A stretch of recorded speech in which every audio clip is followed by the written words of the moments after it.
stuff you already know. Like the rationale for regional is all the same, and especially as we move towards more and more patients wanting to go home, and patients like being more aware of why they want to avoid opioid exposure even in the beginning. I think there's just going to be more and more demand for it.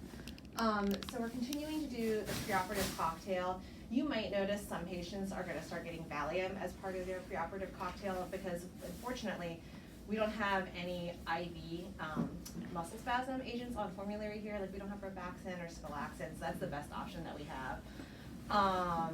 Like the ACLs benefit from it because anything where there's that kind of tight tugging, the backs seem to benefit from it a lot. So you might notice people getting that as part of their preoperative cocktail. We're averaging still about 110 to 130 blocks every month, and that's probably going to go up. So the shoulders, I know you guys have gotten used to us doing the intersaline blocks with Exparel. Now we're adding, because I know a lot of us are doing an intercostobrachial block to supplement, and that should decrease that sort of deep or anterior armpit pain that people sometimes experience. We are using Exparel for all of these, so they should all get that bracelet. Right. So for total knees and ACL, with the exception of McConnell and Rhamnus, everybody is getting an adductor and an IPAC now, in addition to the spinal or LMA.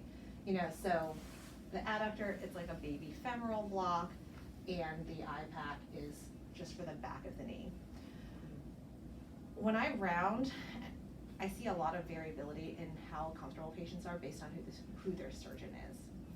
And so I started sort of explaining to patients, the purpose of the blocks is mainly to deal with the incisional pain, and the IPAC will help with that tight tugging sensation, but you're still gonna be able to feel muscle pulling, you're still gonna feel tightness. And for people who have long tourniquet times, I tell them that the tourniquet pain is not gonna be covered by the block. So you might notice some throbbing, some aching or some heaviness, and that will not be covered. Because I've seen, because like Peterson uses almost no tourniquet time and his knees are so comfortable.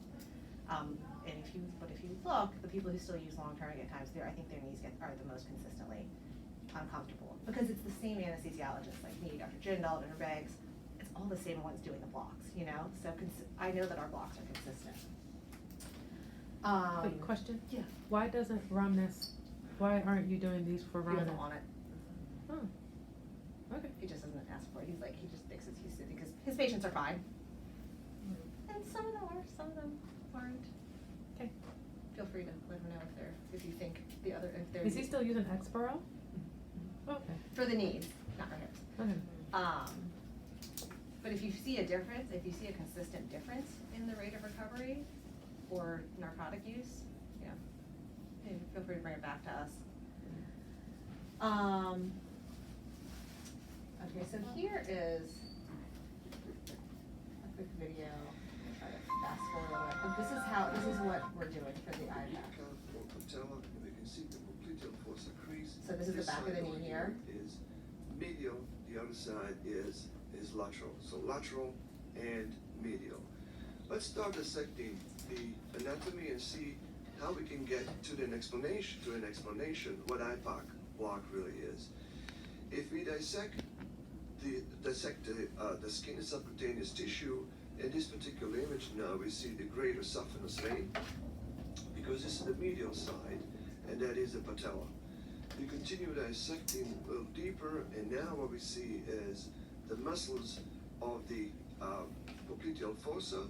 That is a tibial nerve, that is the common peroneal nerve, that is the lateral head of the gastrocnemius, and the medial head of the gastrocnemius, and it's the lesser or small saphenous vein. The popliteal vessels are here, and this is extremely important to notice that the main purpose of the ultrasound guidance in accomplishing the IPAC block is to avoid injury to the popliteal vessels and the sciatic nerve, as well as to guide the needle on the posterior surface of the femur for the block of the genicular branches that supply innervation to the posterior capsule of the knee. In here is a semitendinosus muscle, semimembranosus muscle is underneath. This is the semimembranosus right there. So, semimembranosus muscle, semitendinosus muscle, popliteal vessels, and the sciatic nerve. Okay, so let's continue dissecting. We're going to rotate this a little bit more and see how dissection influences the development of the anatomy. Now we have dissected the semitendinosus muscle and we have cut the biceps femoris muscle here. In here now what we see in this image is gracilis muscle and medial A little bit. as well. And we continue dissecting and now So all the muscles basically, are this pretty is much gone. just for, sorry. This is just to show you sort of what the IPAC actually entails.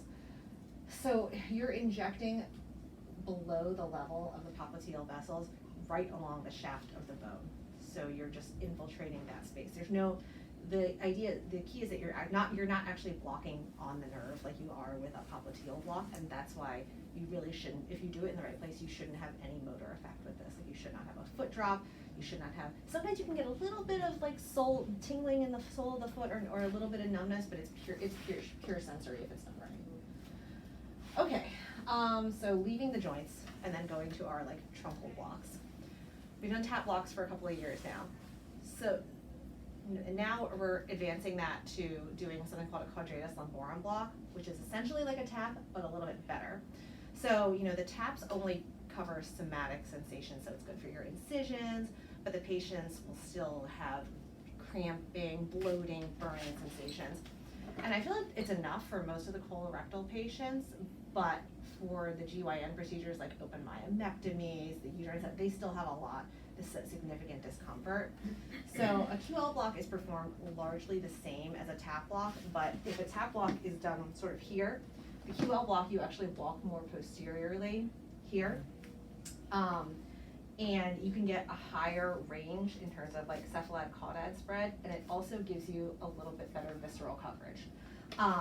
As for why, they think it's just because of the thoracolumbar fascia wrapping around can actually give you some entry to the paravertebral space depending on where you're doing it, and there's a potential space where it can actually get even above the diaphragm. It kind of depends which cadaveric model you look at, but so essentially, so this is the patient's back. This is where you do the tap block here, okay? So we would visualize this, and then you walk the probe as posterior as possible, which can be challenging because remember, we're doing this in the OR and they're supine, so you're just kind of having to shove your hand up under them like this. And then you're trying to get kind of into this space here. So you can see, so if this is your spine and this is where all your spinal nerves are coming out, the more posterior you get, the closer you're getting to doing like a paravertebral block that does give you visceral coverage. So we're starting to transition to do this for like colorectal procedures, all the robotic urology that they ask for, all the open GYN procedures get this now.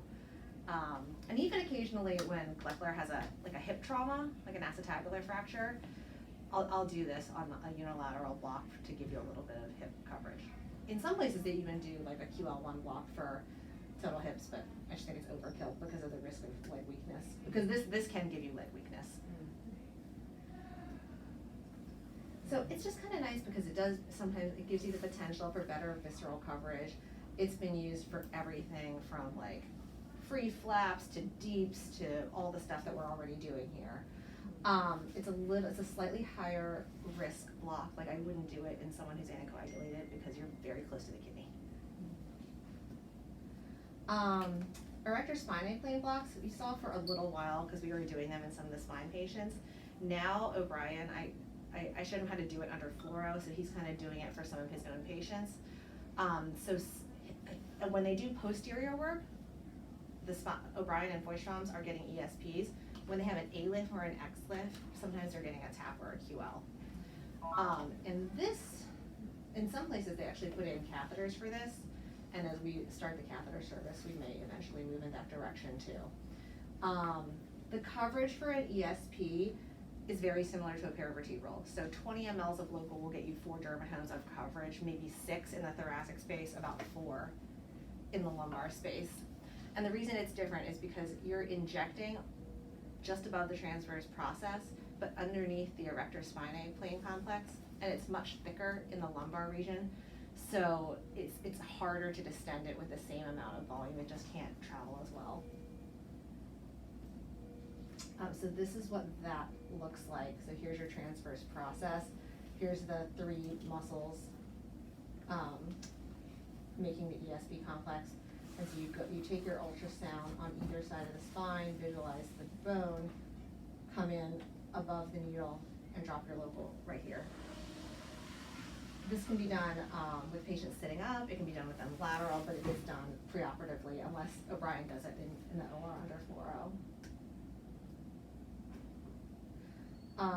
So these are nice for breast surgery. A lot of places use them for open or even just VATS surgery for the incision. It can also be done. It can also supplant a QL block, and this is probably primarily what we're going to do for the rib fracture patients, and we'll put catheters in here. So unlike the thoracic epidurals where you can't have it if you're anticoagulated, this is not that deep, so you can do this on an anticoagulated patient. And then because you have an indwelling catheter, they can get several days of relief, as opposed to a single shot is really probably only going to last 12 to 18 hours. It's a very vascular area, so the local gets diffused away very quickly. And this really is the main indication in why we're going to start a catheter service, because we're getting so much more volume from the trauma. Returning back to the joints now, the pain block is a sensory block just for the hip. So let's see. So most of the not Rhombus and not Canova, but a lot of the total hips will get this now.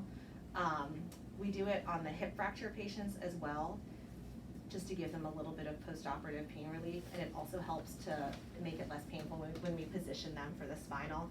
So I'll do this, wait 10 minutes, then turn them on their side for the spinal, and they usually tolerate it a lot better.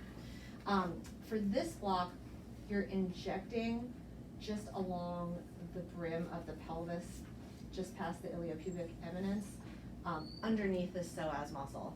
And the fact that so if the psoas is here, the femoral nerve is up here above it, so it kind of insulates the femoral nerve from being affected by this block. So like this is lateral, this is medial. Here's your femoral nerve. You can see this bright white line, that's the pelvic brim there. You come in with the needle here underneath the psoas tendon and just inject right here, and you kind of lift the psoas muscle when you do it.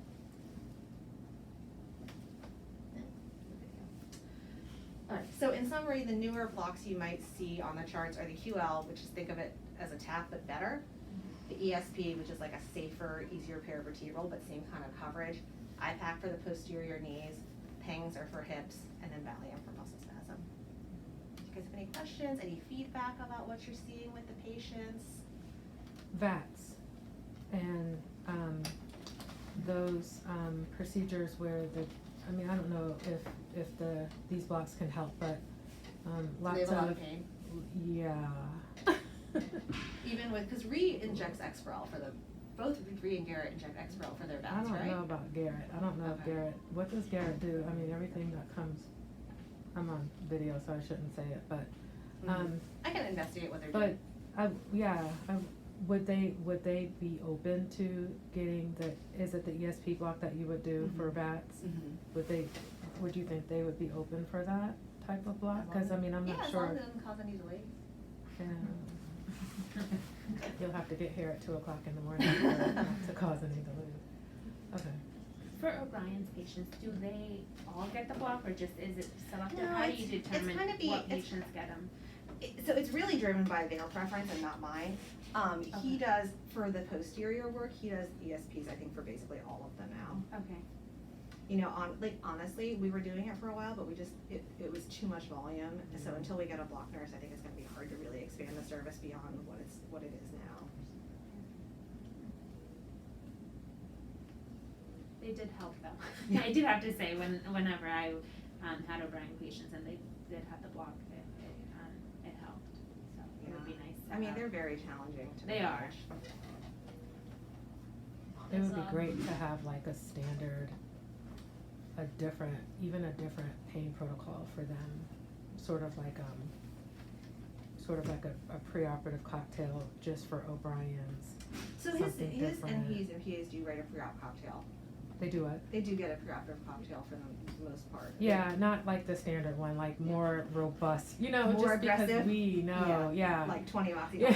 oxycontin. Something. Where is the best place in the record to see what kind of block they got? Oh, So when okay, we're looking at our so you notes- go to the intra-procedure record and then go to procedure notes, because we write it in the anesthesia record as a procedure note. Oh, that's good to know. Okay, I usually find it on the bottom of the anesthesia note.